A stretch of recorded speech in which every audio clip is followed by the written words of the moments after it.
pagi, salam sehat, Yahoo. Bagaimana kabar anak ibu semuanya pagi ini? Tentu dalam keadaan sehat kan? Perkenalkan, nama saya Ibu Susabaru. Untuk saat ini, saya mengasuh mata pelajaran ilmu pengetahuan sosial. Pasti banyak anak-anak yang belum mengenal ibu guru. Demikian juga, ibu guru juga belum mengenal anak-anak. Tetapi dalam pembelajaran daring kali ini, kita akan belajar untuk lebih saling mengenal. Karena sesuai dengan topik kita yang pertama. Nah, anak-anak ibu guru yang baik, pasti waktu kalian masih duduk di bangku SD, pernah mengikuti mata pelajaran ilmu pengetahuan sosial. Di SD, pelajaran ilmu pengetahuan sosial itu sudah digabung menjadi satu, yaitu IPS terpadu. Untuk tingkat SMP, pelajaran ilmu pengetahuan sosial itu mencakup 4 bagian, yaitu geografi, sejarah, ekonomi, dan sosiologi. Ibu guru ulang sekali lagi ya. Untuk ilmu pengetahuan sosial mencakup 4 bagian. Yang pertama geografi, sejarah, ekonomi, sosiologi. Untuk pembahasan di semester yang pertama, pada bab yang pertama juga kita akan membahas tentang cakupan geografi. Tahukah anak-anak apa itu geografi? Silakan searching di internet masing-masing melalui gadget atau HP-nya. Apa yang dimaksud dengan geografi? Secara umum, geografi adalah ilmu yang mempelajari tentang permukaan bumi dan seluruh unsur-unsur yang ada di dalamnya, termasuk kita manusia, hewan, dan juga tumbuh-tumbuhan. Pada bab yang pertama kali ini, judulnya adalah manusia, tempat, dan lingkungan. Judulnya manusia, tempat, dan lingkungan. Setelah kita mempelajari ini, ibu guru berharap yang pertama, anak-anak bisa mengerti apa yang dimaksud dengan ruang dan interaksi antar ruang.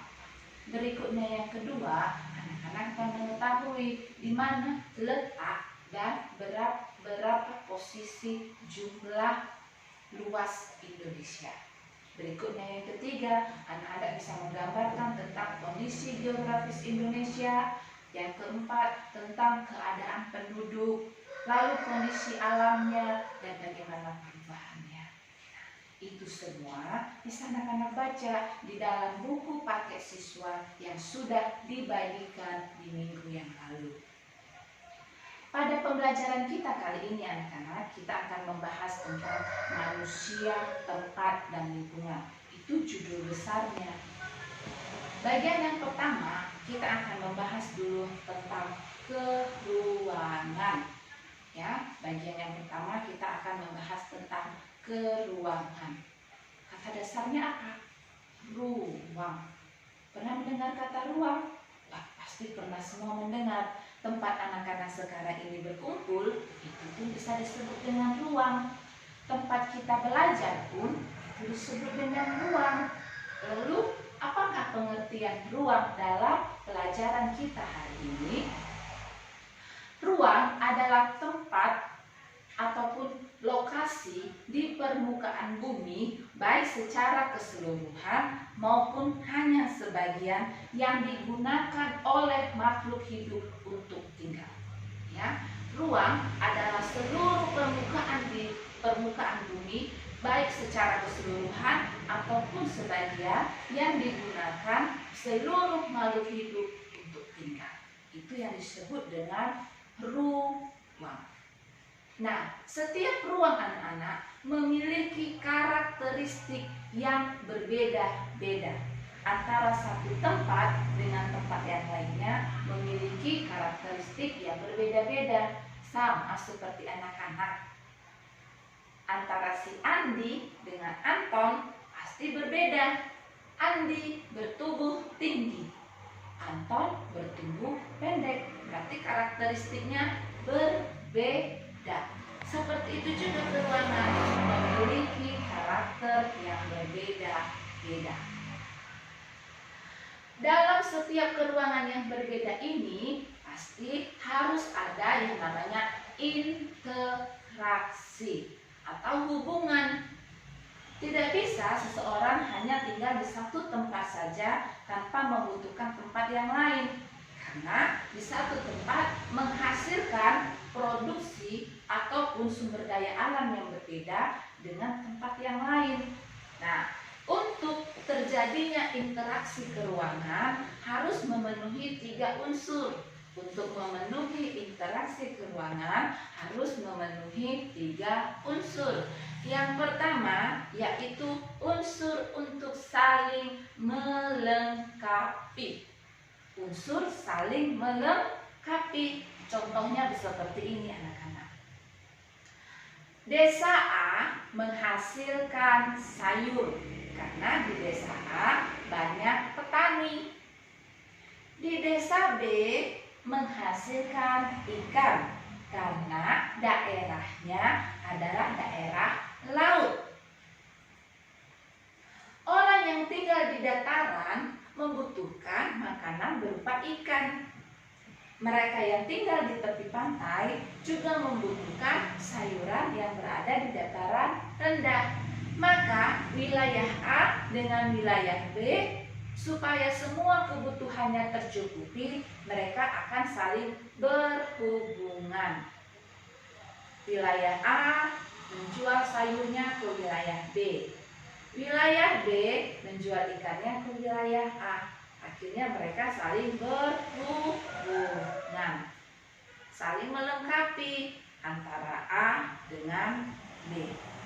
Bisa dipahami anak ibu guru? Pasti bisa dong. Berikutnya yang kedua, yaitu kesempatan antar ruang. Kesempatan antar ruang. Bagaimana dimaksud dengan kesempatan antar ruang? Ibu guru beri contohnya. Tadi desa A menghasilkan apa? Oh iya, sayuran. Desa B menghasilkan ikan. Ya. Tadi kan desa A dengan desa B ini sudah saling melengkapi antara kebutuhan sayur dengan kebutuhan ikan. Nah, antara desa A dengan desa B ada lagi desa C. Nah, desa C ini juga menghasilkan ikan. Berarti yang sama-sama menghasilkan ikan desa mana? Desa B dengan desa C. Lalu yang dimaksud dengan kesempatan antar ruang bagaimana anak-anak? Maksudnya begini ya. Nah, misalkan dari desa A ke desa B jauhnya itu 10 km. Menempuh perjalanan 10 km baru kita bisa dapat ikan. Yang di desa B pun bisa mendapatkan sayur setelah melalui perjalanan 10 km. Sementara antara desa A dengan desa C jaraknya itu hanya 5 km. Ayo, mana lebih dekat? Yang 10 atau yang 5? Pasti lebih dekat yang 5 km kan? Maka dengan demikian ada kesempatan untuk penduduk desa A belanja ke desa C. Itulah yang disebut dengan kesempatan antar ruang. Berikutnya yang ketiga, untuk terjadinya interaksi keruangan, salah satu unsurnya yang ketiga yaitu keadaan yang dapat dipindahkan ataupun ditransfer. Keadaan yang dapat dipindahkan atau ditransfer. Contohnya bagaimana? Ya, setiap tadi keruangan masing-masing memiliki kebutuhan yang berbeda-beda. Ada yang butuh sayur, ada yang butuh ikan. Tetapi anak-anak, ketika kita belanja untuk saling membutuhkan, maka salah satunya kita memerlukan yang namanya transportasi. Kalau lebih dekat, tadi lebih dekat di desa C, ke desa B lebih jauh. Tetapi anak-anak, transportasinya lebih bagus di desa B. Maka dengan demikian tetap juga ada yang belanja ke desa B. Nah, Seperti itu ya. Kemudahan-kemudahan yang kita peroleh, salah satunya untuk mendapatkan kebutuhan hidup kita. Nah, ini merupakan keadaan yang dapat ditransfer ataupun dapat dipindahkan.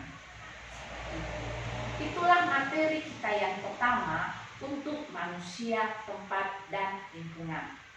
Otomatis anak-anak ibu guru pasti sudah memahami apa yang dimaksud dengan keruangan dan bagaimana syarat terjadinya interaksi keruangan.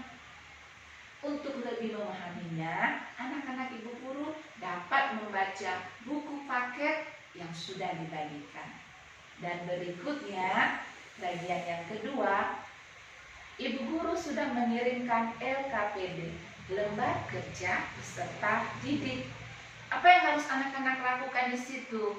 Nanti di LKPD itu anak-anak ibu guru suruh untuk bisa mengamati apa hasil-hasil produk ataupun barang dagangan yang bisa kalian jumpai di toko ataupun di kedai ataupun di pekan tempat daerah kalian tinggal. Catat nama produknya dan sesuaikan dengan petunjuk pengisian lembar kerja yang ibu guru bagikan. Boleh dikerjakan bersama-sama ya untuk setiap kelompoknya, sehingga minggu depan tugas tersebut akan kita kumpulkan. Sampai jumpa di materi yang berikutnya. Tetap semangat belajar, dan terus semangat belajar. Sampai jumpa.